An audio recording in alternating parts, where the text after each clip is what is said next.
En este capítulo vamos a conocer la primera civilización humana, que ocurrió en Mesopotamia.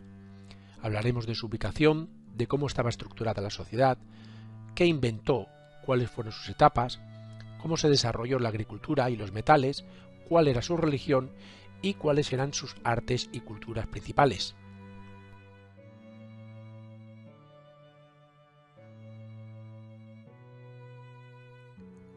En el primer capítulo hablaremos de la vida habitual en Mesopotamia, concretamente de todos estos temas que están aquí a la derecha. Mesopotamia significa literalmente tierra entre ríos, porque está entre los ríos Tigris y Éufrates. Pótamos es río en griego y meso mitad, tierra entre ríos. Aquí tenemos el río Tigris y el río Éufrates, y a esta zona se le conoce como el creciente fértil, la que está precisamente entre el Tigris, el Éufrates y el río Nilo, porque parece una luna, una media luna creciente. ¿Y cuál fue el origen de esta primigenia y misteriosa civilización? Bueno, pues su origen se remonta a los sumerios, que fue la primera civilización del planeta. Exactamente no se sabe bien de dónde vienen, y curiosamente su lengua no tiene relación con ninguna otra conocida. Ocurrió en el 4000 a.C., cuando los sumerios crearon las primeras ciudades-estados en el sur de Mesopotamia. Estas ciudades-estados podemos decir que cada una tenía su propia organización y era independiente de la otra. Estaban amuralladas y las principales eran Ur, Uruk, Lagash o Nippur. Y la organización en todas ellas era la misma. Estaban totalmente jerarquizadas, lo que es la pirámide social. En la parte de arriba teníamos a los Awilum, que estaba compuesto por el rey, los nobles, sacerdotes y otros funcionarios que gobernaban y administraban el territorio del culto religioso. Los Muskenum, que eran los productores, campesinos, artesanos y comerciantes, etc., eran libres y pagaban sus respectivos impuestos. Y en la parte de abajo teníamos a los Wardu, que eran los esclavos propiedad de otros, que principalmente eran prisioneros de guerra o personas que se endeudaban. Por tanto, la pirámide social sumeria se quedaría de la siguiente forma. El rey, que era el máximo dirigente, en la cúpula. A continuación venían los Awilum, que eran los sacerdotes, altos funcionarios y nobles. Estos poseían grandes propiedades y tenían muchos privilegios, en definitiva eran los dirigentes.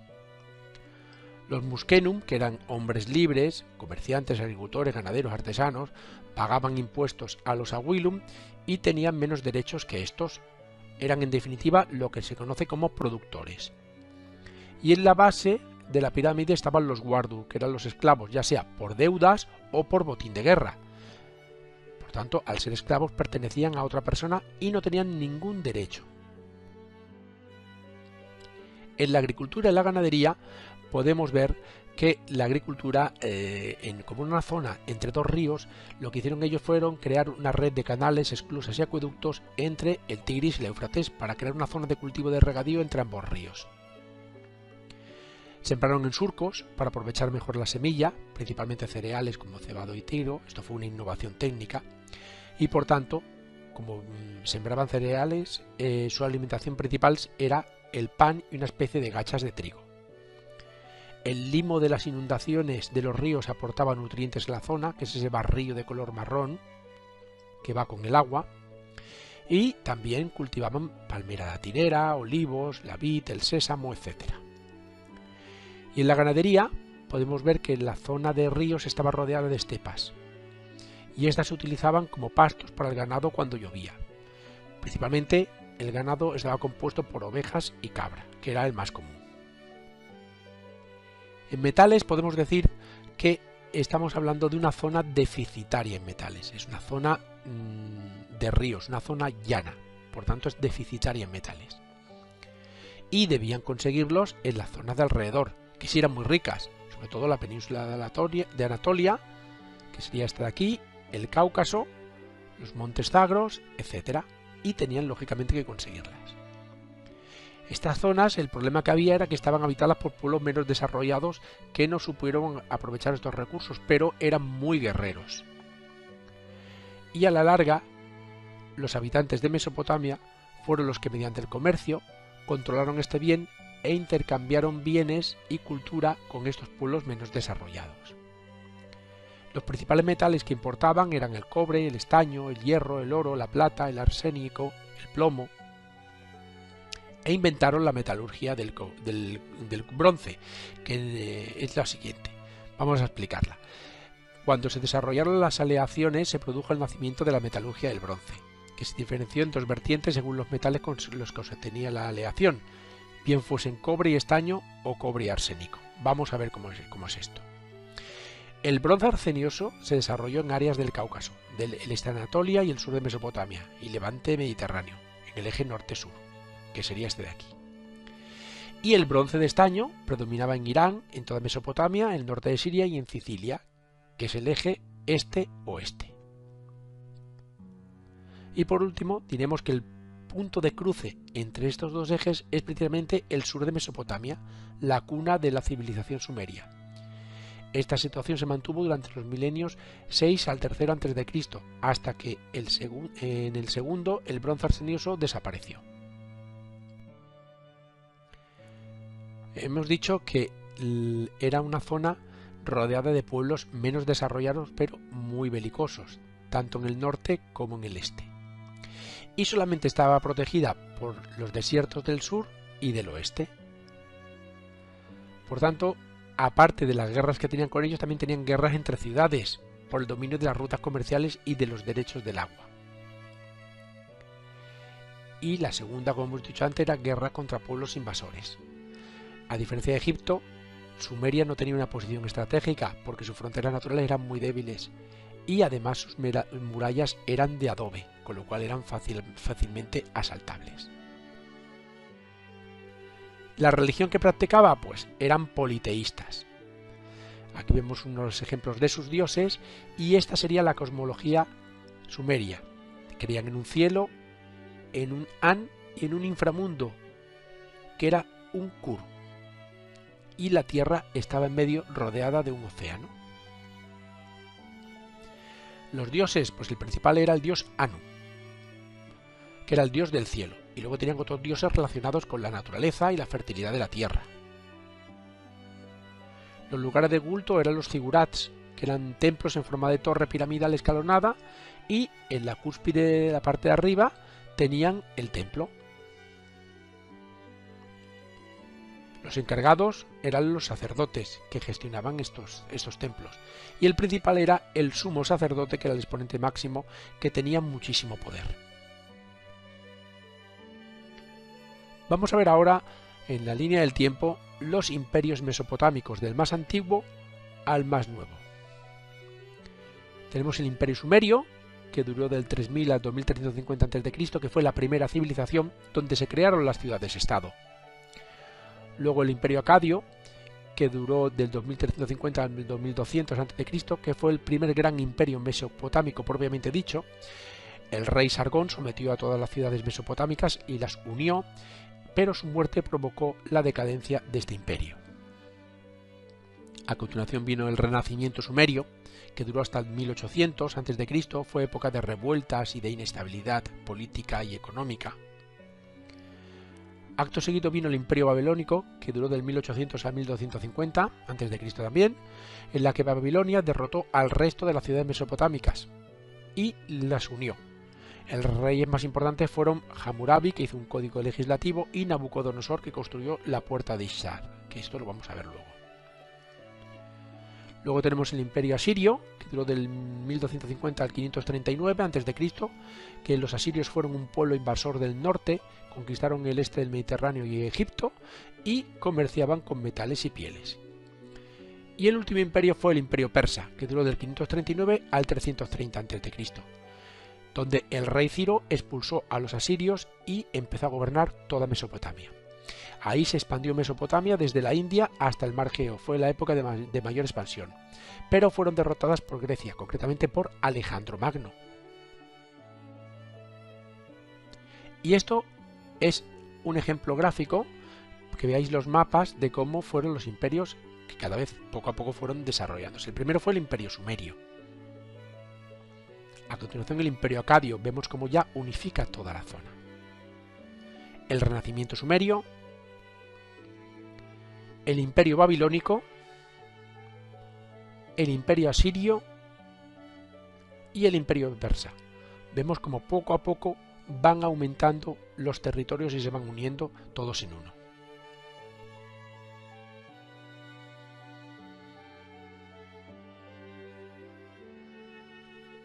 Y en esta segunda parte vamos a estudiar el gran desarrollo que logró esta civilización. Realmente fueron los primeros en todo.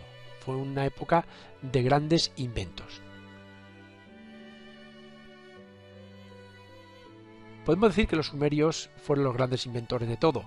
Descubrieron la escritura, y la escritura era ni más ni menos que usaban unas tablillas de arcilla en la que hacían incisiones con una caña. A esto se le llamó escritura cuneiforme, porque como podéis ver tiene forma de cuña. Los escribas eran quienes recopilaban la información y tenían mucha importancia en la sociedad porque sabían leer y escribir, y por tanto estaban muy bien considerados.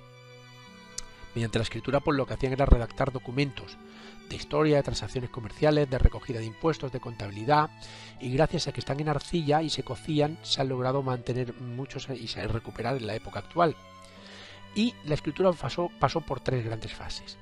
La primera fue la pictográfica, que se usaban símbolos reales para representar animales, objetos o personas.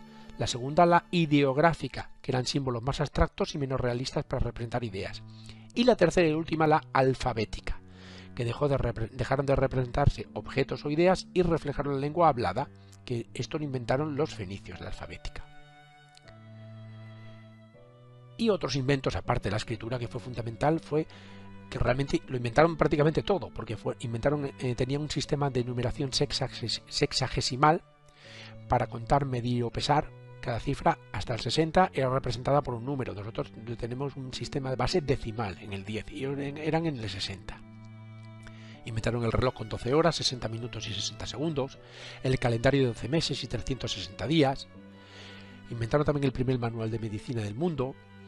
Eran grandes inventores, descubrieron la astronomía, la carroza, las formaciones militares, la cerveza, fabricaban hasta 30 tipos distintos, la domesticación de animales a gran escala, la agricultura a gran escala, la arquitectura mediante bóvedas y arcos, la navegación, el bote y la vela, la irrigación artificial, los arreos para animales para lograr conducirlos y un sistema postal o de correos. Como vemos, inventaron prácticamente todo. Realmente estamos hablando ante un pueblo muy imaginativo que de la nada logró muchísimas cosas. Tenían gran interés por la ciencia y la cultura. En ciencia podemos destacar que eran especialmente duchos en escritura, astronomía y medicina. Y en arte y cultura pues desarrollaron la arquitectura, la escultura, la metalurgia y la orfebrería. Hemos dicho que inventaron la escritura. Muchos documentos han llegado hasta nuestra época precisamente gracias a que escribían en tablillas, como hemos dicho antes, de arcilla, que luego las cocían para darle más consistencia. Uno de ellos es el poema de Gilgamesh, que es la primera obra literaria que se conserva, que es del 2000 a.C. Y también tenemos el Código de Hammurabi, que fue el primer código de leyes que se conserva, del 1760 a.C. Este será el sistema de numeración sexagesimal, que iba del 1 al 60. En astronomía inventaron un calendario lunar, el calendario de 12 meses, conocían la trayectoria de la Tierra alrededor del Sol, la teoría del heliocentrismo, tenían claro que la Tierra giraba alrededor del Sol, determinaron la duración del año solar con 4 minutos de error, o sea, hicieron cálculos muy precisos, realizaron mapas del firmamento con mucha exactitud, aquí lo tenemos, uno, y calcularon los eclipses de la Luna y los 5 planetas que conocían, porque eran los que podían ver a simple vista. Por tanto, desarrollaron la astronomía a grandes niveles. En medicina tenían unos tratados médicos avanzados para su época. Además, fueron los precursores de la higiene personal. Tenían conocimientos de plantas medicinales y crearon archivos médicos plasmados en tablillas de arcilla.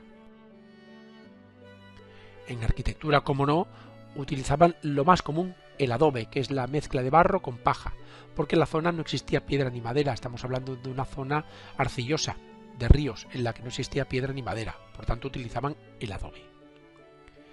Por eso es el uso del adobe lo que ha hecho que sus obras no hayan llegado hasta nosotros, a diferencia de Egipto, que utilizaban el granito.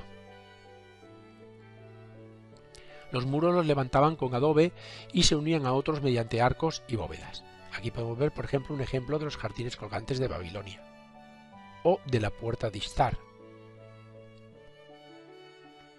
En escultura, pues utilizaban mucho el relieve, que eran esculturas muy realistas en muros de palacios y templos. Aquí vemos la leona herida, que es un bajo relieve, o por ejemplo un relieve de una escena de guerra.